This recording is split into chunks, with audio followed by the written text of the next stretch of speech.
Hello नमस्कार साथियों, स्वागत है आपका अपने यूट्यूब चैनल एक एक क्लासेज जयपुर में। दोस्तों, आज हम लेकर आए हैं भारत का सामान्य परिचय से संबंधित जो टॉप इम्पोर्टेंट क्वेश्चन है उनको लेकर आए हैं। तो साथियों, आइए क्लास शुरू करते हैं। तो हमारा पहला क्वेश्चन है, भारत का प्रधान देशांतर निम्नलिखित में से किस राज्य से नहीं गुजरता। तो जो भारत है, भारत का जो प्रधान देशांतर है वो निम्नलिखित में किस राज्य से नहीं गुजरता। ऑप्शन है तमिलनाडु, मध्य प्रदेश, छत्तीसगढ़ और उत्तर प्रदेश। तो साथियों, जो भारत का जो प्रधान देशांतर है वो तमिलनाडु से नहीं गुजरता। किससे नहीं गुजरता साथियों? तमिलनाडु से। अगला क्वेश्चन हो जाएगा हमारा, कर्क रेखा नहीं गुजरती। तो कर्क रेखा किस राज्य से नहीं गुजरती? ऑप्शन है पश्चिम बंगाल से, गुजरात से, मध्य प्रदेश से और उड़ीसा से। तो कर्क रेखा भारत के उड़ीसा से राज्य से नहीं गुजरती। किससे नहीं गुजरती साथियों? उड़ीसा से। अगला क्वेश्चन हो जाएगा हमारा, क्षेत्रफल की दृष्टि से भारत विश्व का सबसे बड़ा देश है। तो कौन सा सबसे बड़ा देश हो जाएगा साथियों? तो कितने नंबर पर आता है भारत विश्व में? तो इसका आंसर हो जाएगा सातवां। कौन सा हो जाएगा? 7वें नंबर पर भारत आता है। अगला क्वेश्चन हो जाएगा हमारा, भारत का अक्षांशीय विस्तार है। तो भारत का अक्षांशीय विस्तार है साथियों, तो ये अगर ऐसे माने तो अक्षांशीय विस्तार भारत का 8 डिग्री 4 मिनट क्या हो जाएगा? 8 8 डिग्री 4 मिनट उत्तर से और 37 डिग्री 6 मिनट उत्तर तक हो जाएगा। क्या हो जाएगा? 8 डिग्री 4 मिनट उत्तर से 37 डिग्री 6 मिनट उत्तर तक। ये भारत का अक्षांशीय विस्तार है। अगला क्वेश्चन है साथियों हमारा, हमारा राष्ट्रीय पंचांग है। तो हमारा राष्ट्रीय पंचांग, ऑप्शन है जन गण मन, वंदे मातरम, शिविर पंचांग और राष्ट्रीय शक। तो हमारा जो राष्ट्रीय पंचांग है वो है राष्ट्रीय शक। क्या है साथियों? राष्ट्रीय शक। अगला क्वेश्चन हो जाएगा, किस वर्ष में गंगा नदी की डॉल्फिन को भारत का राष्ट्रीय जलीय जीव घोषित किया गया? तो भारत का जो राष्ट्रीय जलीय जीव क्या है? गंगा नदी की डॉल्फिन। और इसको किस वर्ष घोषित किया गया? तो इसको 2009 में घोषित किया गया साथियों। कब किया गया था? 2009 में। तो इसका आंसर हो जाएगा ऑप्शन नंबर ड। अगला क्वेश्चन हो जाएगा, भारतीय राष्ट्रीय ध्वज केसरिया रंग का प्रतीक है। तो केसरिया रंग किसका प्रतीक है साथियों? जो भारत के तिरंगे में जो केसरिया रंग है वो किसका प्रतीक हो जाएगा? तो वो हो जाएगा साथियों साहस और बलिदान का। किसका हो जाएगा? साहस और बलिदान का। ऑप्शन नंबर बे। अगला क्वेश्चन हो जाएगा, भारत से होकर कौन सी रेखा गुजरती है? तो साथियों, भारत से कौन सी रेखा गुजरती है? तो कर्क रेखा भारत से गुजरती है। तो इसका आंसर हो जाएगा कर्क रेखा। अगला क्वेश्चन हो जाएगा, कर्क रेखा किससे गुजरती है? ऑप्शन है मध्य प्रदेश से, महाराष्ट्र, उत्तर प्रदेश और आंध्र प्रदेश। तो कर्क रेखा है वो इन चारों राज्यों में से किससे गुजरती है? तो वो हो जाएगा मध्य प्रदेश से। किससे हो जाएगा? ये कर्क रेखा राजस्थान में होती हुई मध्य प्रदेश, छत्तीसगढ़ से गुजरती है। भारत के 8 राज्यों से कर्क रेखा गुजरती है साथियों। इसकी ट्रिक हमने चैनल पर डाल दी गई है, आप इंडिया जीके की शॉर्ट ट्रिक प्लेलिस्ट में जाकर देख सकते हैं। अगला क्वेश्चन हो जाएगा, निम्न स्थानों में कौन सा स्थान दिसंबर में अधिकतम सूर्य प्रकाश प्राप्त करता है? तो दिसंबर के माह में कौन सा स्थान है जो अधिकतम सूर्य प्रकाश प्राप्त करता है? ऑप्शन है अपने पुणे, कन्याकुमारी, कोलकाता और लेह। तो कौन सा स्थान हो जाएगा साथियों? तो ये हो जाएगा अपना कन्याकुमारी। क्या हो जाएगा? कन्याकुमारी दिसंबर के माह में अधिकतम सूर्य प्रकाश प्राप्त करता है। अगला क्वेश्चन हो जाएगा साथियों, कर्क रेखा निम्नलिखित में से किस राज्य से नहीं गुजरती? तो साथियों, इसकी कर्क रेखा जो कौन कौन से राज्यों से गुजरती है उसकी ट्रिक हमने चैनल के ट्रिक्स इंडिया जी के शॉर्ट ट्रिक प्ले लिस्ट में डाल दी गई है, तो आप वहां से आकर चेक कर सकते हो, उस याद कर सकते हो। ऑप्शन है अपने मिजोरम, त्रिपुरा, उड़ीसा और मध्य प्रदेश। तो किस राज्य से नहीं गुजरती साथियों? तो इसका आंसर हो जाएगा उड़ीसा से नहीं गुजरती। किससे नहीं गुजरती? उड़ीसा से। अगला क्वेश्चन हो जाएगा, भारत में इंदिरा बिंदु की स्थिति है। तो भारत में इंदिरा बिंदु की स्थिति कहाँ पर है? ऑप्शन है लक्षद्वीप में, असम में, निकोबार द्वीप समूह में और लद्दाख में। तो भारत में जो इंदिरा बिंदु है उसकी स्थिति है साथियों, तो वो है निकोबार द्वीप समूह में। किसमें है? निकोबार द्वीप समूह में। अगला क्वेश्चन है हमारा, भारत का उत्तर दक्षिण विस्तार है, तो भारत का उत्तर से दक्षिण का विस्तार कितने किलोमीटर का है? तो साथियों इसका आंसर हो जाएगा क्या? 3214 किलोमीटर का है। कितने का है? 3214। ऑप्शन नंबर बे करेक्ट हो जाएगा। अगला क्वेश्चन हो जाएगा हमारा, किस राज्य में सबसे बड़े एवं सबसे छोटे दिन की अवधि का अंतर सबसे कम होता है? तो कौन सा राज्य है जिसमें सबसे बड़ा एवं सबसे छोटे दिन की अवधि का अंतर सबसे कम होता है? ऑप्शन है केरल, पंजाब, असम और राजस्थान। तो कौन सा राज्य हो जाएगा? केरल। केरल राज्य में जो दिन और रात की अवधि का जो अंतर है वो सबसे कम होता है।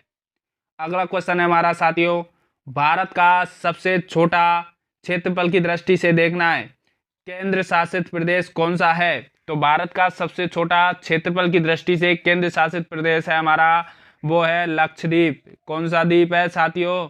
लक्षद्वीप है। कौन सा? लक्ष्य। अगला क्वेश्चन हो जाएगा, क्षेत्रफल की दृष्टि से निम्नलिखित राज्यों में सबसे बड़ा राज्य कौन सा है? तो ये 4 राज्य दे रखे हैं, केरल, उत्तराखंड, पंजाब और हरियाणा। और क्षेत्रफल की दृष्टि से बताना है साथियों कि इनमें से कौन सा बड़ा राज्य है। तो सबसे बड़ा राज्य हो जाएगा इनमें से साथियों, वो हो जाएगा अपना उत्तराखंड। कौन हो जाएगा? उत्तराखंड। अगला क्वेश्चन हो जाएगा साथियों, भारत का देशांतरीय विस्तार कितना है? तो भारत का जो देशांतरीय विस्तार है वो है साथियों हमारा कितना? 30 डिग्री लगभग। कितने डिग्री है? 30 डिग्री लगभग में 30 डिग्री है। अगला क्वेश्चन हो जाएगा, केंद्र शासित प्रदेश दिल्ली का क्षेत्रफल कितना है? तो दिल्ली का केंद्र शासित प्रदेश दिल्ली है, उसका क्षेत्रफल है हमारा 1500 वर्ग किलोमीटर है। 1500 वर्ग किलोमीटर। तो 2500। ऑप्शन नंबर 22 का करेक्ट हो जाएगा। अगला क्वेश्चन है, नीचे दिए गए राज्यों का भारत संघ के संपूर्ण राज्य का दर्जा प्राप्त होने का सही कालक्रम कौन सा है? तो भारत संघ के संपूर्ण राज्यों को दर्जा प्राप्त होने का सही कालक्रम कौन सा हो जाएगा? तो सबसे पहले कौन सा हो जाएगा? नागालैंड हो जाएगा साथियों। कौन सा हो जाएगा? नागालैंड। उसके बाद आता है हरियाणा। कौन सा आएगा? हरियाणा। और उसके बाद कौन सा आ जाएगा साथियों? सिक्किम। कौन सा आ जाएगा? सिक्किम। और सिक्किम के बाद आ जाता है अरुणाचल प्रदेश। तो इसमें कौन सा ऑप्शन मिलेगा? नागालैंड, हरियाणा। नागालैंड, अरुणाचल प्रदेश ये तो गलत हो जाएगा। उसके बाद नागालैंड, हरियाणा, ये दोनों तो वैसे ही गलत है। तो इसका ऑप्शन नंबर 22 का करेक्ट हो जाएगा। अगला क्वेश्चन है हमारा, श्रीलंका को भारत से पृथक करती है। तो श्रीलंका को भारत से कौन सी क्या पृथक करती है? कौन पृथक करती है? बंगाल की खाड़ी, विंध्य पर्वत श्रेणी, पामीर ग्रंथि और मन्नार की खाड़ी। तो श्रीलंका को जो भारत से अलग करती है उसका आंसर हो जाएगा मन्नार की खाड़ी अलग करती है। क्या करती है? मन्नार की खाड़ी। जैसे ये भारत का दक्षिणी बिंदु है, तो यहाँ पर जब श्रीलंका ये लटका रहता है नीचे, तो ये मन्नार की खाड़ी हो जाएगी। अगला क्वेश्चन हो जाएगा हमारा, डूरंड लाइन निम्नलिखित दो देशों के बीच की सीमा रेखा है। तो किन दो देशों के मध्य की लाइन डूरंड रेखा कहलाती है? तो इसका आंसर हो जाएगा पाकिस्तान और अफगानिस्तान। कौन सा हो जाएगा? पाकिस्तान और अफगानिस्तान 2 देश हैं, उनके बीच की दूरी डूरंड लाइन कहलाती है। ऑप्शन नंबर बे। अगला क्वेश्चन है हमारा, भारत की प्रादेशिक जल सीमा समुद्र तट से कितने समुद्री मील की दूरी तक है? तो जो समुद्र तट से कितनी समुद्री दूरी पर जल सीमा है? तो वो हो जाएगा अपने 12 मील की दूरी पर। कितने पर? 12 मील की दूरी पर। ऑप्शन नंबर ए इसका करेक्ट हो जाएगा। अगला क्वेश्चन है साथियों हमारा, निम्नलिखित में से कौन सा नगर कर्क रेखा से निकटतम दूरी पर अवस्थित है? तो कौन सा नगर है जो कर्क रेखा से निकटतम दूरी पर स्थित है? अगरतला, गांधीनगर, जबलपुर और उज्जैन। तो इसका आंसर हो जाएगा अगरतला। क्या हो जाएगा साथियों? अगरतला। अगला क्वेश्चन है हमारा, भारत एवं चीन के बीच सीमा निर्धारित करने वाली मैकमोहन जो रेखा है निम्नलिखित में से किस प्रदेश के उत्तर सीमा पर खींची गई है? किस प्रदेश के उत्तर सीमा पर खींची गई है? ऑप्शन है अपने जम्मू कश्मीर, उत्तर प्रदेश, हिमाचल प्रदेश और अरुणाचल प्रदेश। तो इसका आंसर हो जाएगा साथियों अरुणाचल प्रदेश के उत्तर सीमा पर खींची गई है। अगला क्वेश्चन हो जाएगा, जम्मू कश्मीर राज्य का वह हिस्सा जिस पर चीन ने का अधिकार है क्या कहलाता है? तो क्या कहलाता है? गिलगित क्षेत्र, छो मुरारी क्षेत्र, सियाचिन क्षेत्र और अक्साई चीन। तो जम्मू कश्मीर राज्य का वह हिस्सा जिस पर चीन का अधिकार है वो हो जाएगा हमारा अक्साई चीन। कौन सा? अक्साई चीन नाम से। अगला क्वेश्चन है हमारा साथियों, इंडियन स्टैंडर्ड टाइम और ग्रीनविच मीन टाइम में कितना अंतर है? तो इंडियन स्टैंडर्ड टाइम और ग्रीनविच मीन टाइम में कितना अंतर है साथियों? तो यह है हमारा 5 घंटे। कितना है? 5 घंटे और कितना हो जाएगा? 30 मिनट का। कितना हो जाएगा? 5 घंटे 30 मिनट। तो ये ऑप्शन नंबर 6। अगला क्वेश्चन है हमारा साथियों, भारत में इंदिरा पॉइंट स्थित है। तो भारत में जो इंदिरा पॉइंट स्थित है वो है हमारा निकोबार द्वीप समूह में। ये क्वेश्चन रिपीट भी हो चुका है। अगला क्वेश्चन है हमारा साथियों, मैकमोहन रेखा किन किन देशों के बीच में है? तो अभी अभी बताया जो मैकमोहन रेखा है वो भारत और चीन के बीच में है। किसके में? भारत और चीन के बीच की जो रेखा है वो मैकमोहन रेखा कहलाती है। ऑप्शन नंबर ए इसका करेक्ट हो जाएगा। अगला क्वेश्चन है साथियों, भारत की स्थलीय सीमा निम्न में कौन से देश से जुड़ी हुई नहीं है? ऑप्शन है पाकिस्तान, भूटान, नेपाल और मालदीव। तो भारत की जो स्थलीय सीमा है साथियों पाकिस्तान से लगी हुई है, बिल्कुल सही है। और उसके बाद आता है भूटान, तो भूटान से भी सटी हुई है, नेपाल से, मालदीव से नहीं लगी है स्थलीय सीमा। ऑप्शन नंबर डी इसका करेक्ट हो जाएगा। अगला क्वेश्चन है साथियों हमारा, भारत की जो स्थलीय सीमा है वो कितने देशों से जुड़ी है? तो भारत की जो स्थलीय सीमा है वो जुड़ी है अपने 7 देशों से। कितने देशों से? 7 देशों से।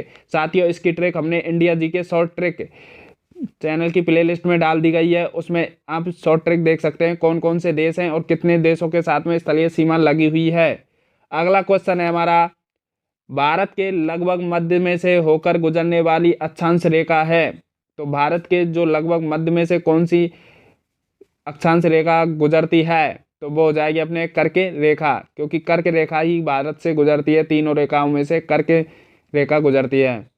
अगला क्वेश्चन है हमारा, भारत के कौन से गोलार्ध में स्थित है? तो साथियों भारत है ये, भारत अगर हम अपन मानचित्र में भारत की स्थिति देखें तो यहाँ पर भारत हो जाएगा। तो ये उत्तर पूर्वी गोलार्ध में स्थित है। किसमें है? उत्तर पूर्वी गोलार्ध में। तो क्या हो जाएगा? उत्तरी गोलार्ध में। किसमें हो जाएगा? उत्तरी गोलार्ध में स्थित है भारत। कौन से गोलार्ध में? उत्तरी गोलार्ध में। अगला क्वेश्चन है, स्थल का वह भाग जो 3 तरफ जल से घिरा है कहते हैं। तो साथियों जो भारत का जो निचला हिस्सा है वो तीनों तरफ जल से घिरा हुआ है। इधर भी जल है, इधर भी समुद्र है, इधर भी। तो ये तीनों तरफ अगर जल से घिरा हुआ स्थल का भाग होता है तो वो क्या कहलाता है? प्रायद्वीप। क्या कहलाता है? प्रायद्वीपीय। तो क्या कहलाता है? ऑप्शन नंबर बे इसका करेक्ट हो जाएगा।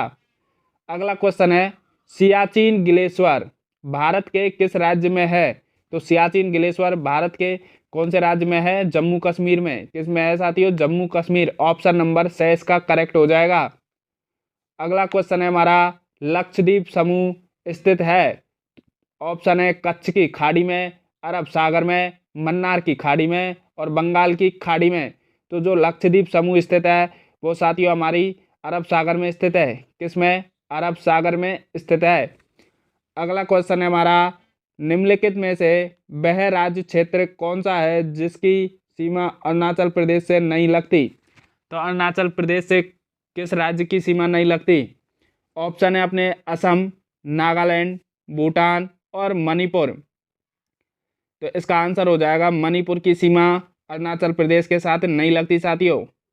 अगला क्वेश्चन है हमारा, इंदिरा पॉइंट का अन्य नाम है। ऑप्शन है Parson point, Laiching point, Pygmalion point, इनमें से सभी। तो साथियों इंदिरा पॉइंट को पार्सन पॉइंट, लाइचिंग पॉइंट और पिग्मेलियन पॉइंट तीनों कहा जाता है। ऑप्शन हो जाएगा ऑप्शन नंबर डी। अगला क्वेश्चन है, भारत जो मुख्य भूमि है भारत की उसका दक्षिणी नोक है। तो भारत की जो मुख्य भूमि है उसका दक्षिणी नोक हो जाएगा कैप कैमोरिन, कैली मेयर बिंदु, इंदिरा बिंदु, त्रिवेंद्रम में कोवलम। तो इसका जो दक्षिणी नोक हो जाएगा साथियों वो हो जाएगा कैप कैमोरिन। क्या हो जाएगा? Cap Comorin. अगला क्वेश्चन है हमारा, सर्वप्रथम इंडिया शब्द का प्रयोग भारत के लिए किस भाषा में किया गया? तो सर्वप्रथम जो इंडिया शब्द का प्रयोग है भारत के लिए किस भाषा में किया गया? ऑप्शन है उर्दू, ग्रीक, फारसी और अरबी। तो ये ग्रीक भाषा में किया गया। इंडिया शब्द का प्रयोग किस भाषा में किया गया? ग्रीक भाषा में। ओके दोस्तों, आज के हमारे क्वेश्चन समाप्त हुए। मिल साथियों, वीडियो पसंद आई हो तो वीडियो को लाइक करना और चैनल पर नए हो तो चैनल को सब्सक्राइब जरूर कर लेना। मिलते हैं एक नई क्लास के साथ। जब तक के लिए जय हिंद, जय भारत।